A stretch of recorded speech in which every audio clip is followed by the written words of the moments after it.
Assalamualaikum warahmatullahi wabarakatuh. Waalaikumsalam warahmatullahi wabarakatuh.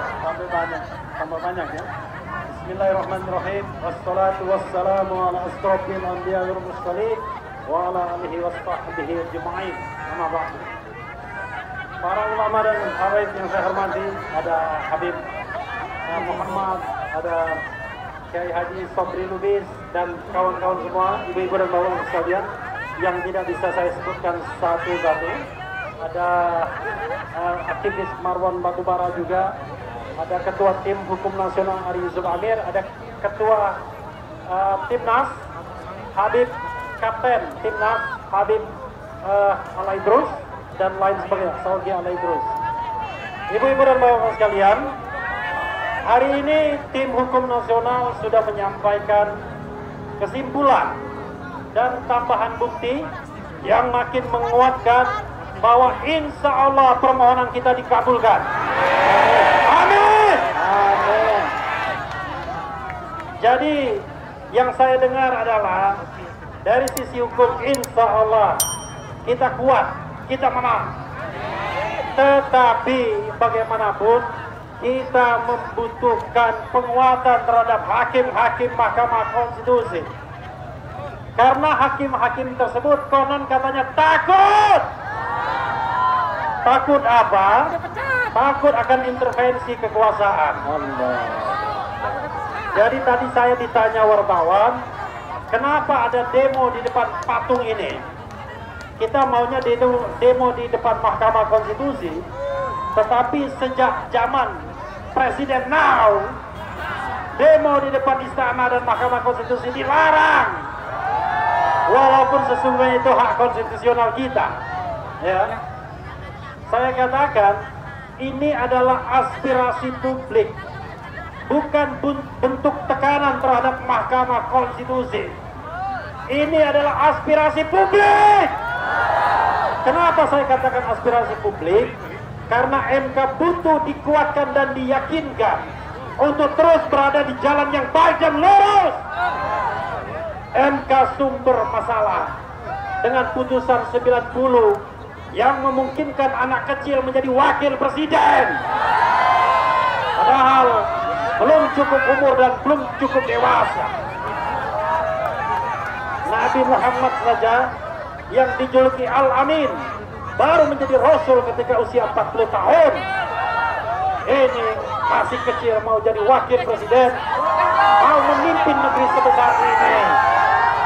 Karena itu kami yakin seyakin-yakinnya minimal diskualifikasi terhadap Gibran Rakabuming akan dilakukan. Allahu Akbar. Sekali lagi Gibran didiskualifikasi. Allahu Akbar. Karena itulah keyakinan yang kemudian terjemah dalam persidangan di Mahkamah Konstitusi. Jadi kawan-kawan semua, kalau saya mengatakan Gibran didiskualifikasi, bukan karena saya sentimen, tidak, tetapi karena itulah fakta yang terungkap dalam persidangan. Ternyata penetapan Gibran Rakabuming sebagai calon wakil presiden bertentangan dengan hukum dan konstitusi. Kenapa begitu? Karena peraturan KPU yang menjadi prosedur untuk mendaftar sebagai calon wakil presiden tidak dipenuhi oleh Gibran. Pada waktu pendaftaran, Gibran Rakabuming masih ada peraturan KPU yang menyebutkan usia harus 40 tahun. Dan itu belum diubah. Mengapa ini penting? Ternyata ada konspirasi dengan KPU yang begitu aktifnya agar Gibran mencalonkan diri.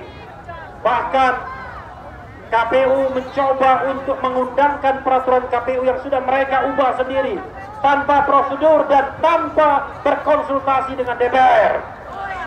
Dan itu terungkap dalam persidangan.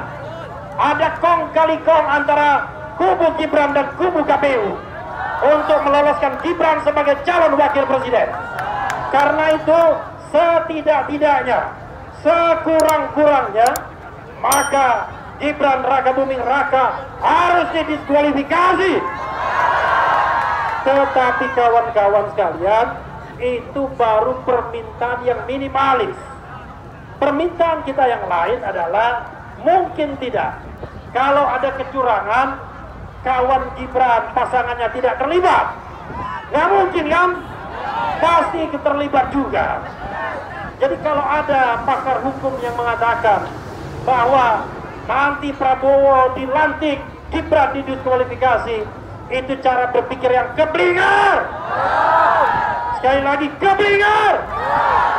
Kenapa begitu? Karena suara yang didapatkan 02 adalah suara Prabowo dan suara Gibran. Jadi kalau suara mereka tidak sah karena kecurangan, karena pelanggaran yang terstruktur dan sistematis, maka dua-duanya wajib didiskualifikasi. Itulah permohonan kita semua. Permohonan 01, permohonan 03, dan mungkin juga permohonan ibu-ibu dan bapak-bapak sekalian yang walaupun tidak tergabung dalam tim 01 atau 03 mendambakan demokrasi tegak di Republik ini. Jadi kawan-kawan semua, kita berharap bahwa permohonan kita dikabulkan sepenuhnya. Amin. Amin. Yaitu baik Prabowo maupun Gibran didiskualifikasi. Allahu Akbar. Sekali lagi ya, keras-keras, kencang-kencang. Saya ingin kita semua berdiri untuk mengatakan diskualifikasi 02. Ya, kalau tidak berdiri bagaimana permohonan ini bisa dikabulkan? Ya, Berdiri. sudah berdiri kan? Oke, ikutin saya. Diskualifikasi 02. Diskualifikasi Prabowo Gibran. Diskualifikasi kecurangan. Terima kasih ibu-ibu dan bapak-bapak sekalian. Boleh duduk tapi berdiri lebih baik. Biar sama-sama kita bersolidaritas ya. Perjuangan masih panjang. Karena seandainya permohonan kita dikabulkan, maka akan terjadi pemungutan suara ulang. Pemungutan suara ulang. Itu fase kedua yang kita harapkan. Kalau terjadi pemungutan suara ulang, siap memenangkan calon pemimpin yang amanah. Siap memimpin Indonesia, calon pemimpin yang adil.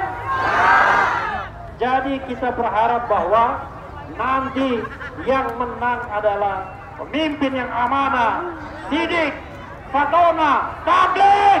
Allahu Akbar. Karena itu kawan-kawan semua, saya sudah ngomong dengan 03.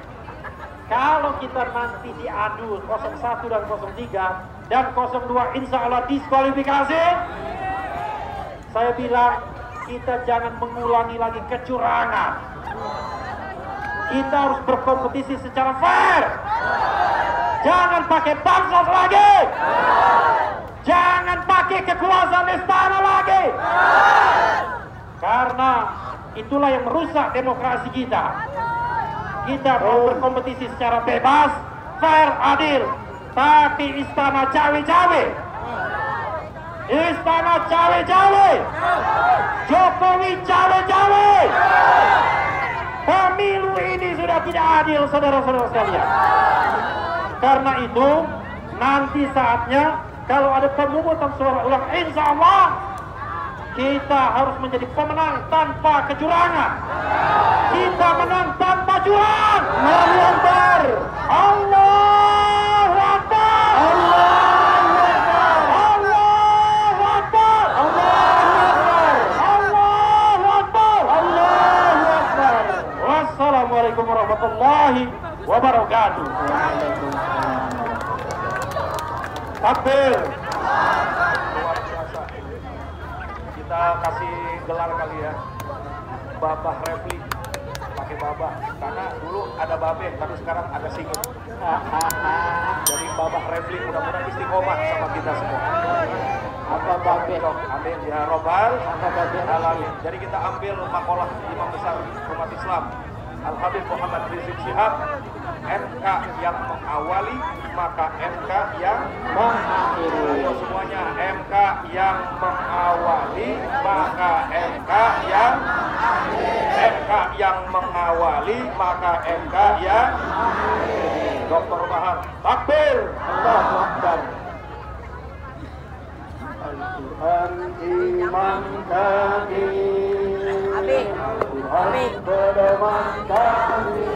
Semangat semuanya.